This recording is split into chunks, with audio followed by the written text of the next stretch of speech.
niman yahow dhanka bari warkii ka yimid ila lagu sheegay maqlay darbaaxiya dhamac risaaseed fuq Maxamed danku ka jira ma maqal oo dheelin waligeeda maqlay dhow markay tiri marreexan inay dhabarka jeeseen maqlay dhinacyada inaad kaga dhurteen doombir iyo sug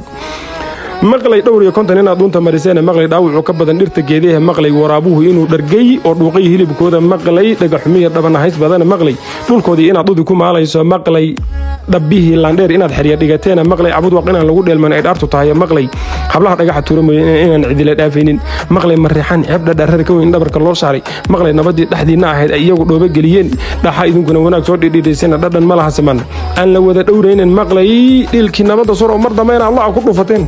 wadhanka ay dhanka markuu dhiigu shalawleeyay ee geesay taatay dabaqliya dhalow bilaabeena war away dhiiranaantii hadalka dheera war away dhashi daarood baana hiya dharaqlayntii aleelahay dhabaasnimatii ahayd baa dabarka saarteen leedan dhaansay sida dhakooshkii ka dheerdheef weydin ka dhadhabay sida dhalaankii suruu hadee dagaal soo dhaqaajaan war ragan loogu dhicin waligooda waa dhunkaal xabago oo dhunta ku marina waa dhamaajiye sarmaan haraga ka dhigay waa armicidu dheerto oo dhunta ka jari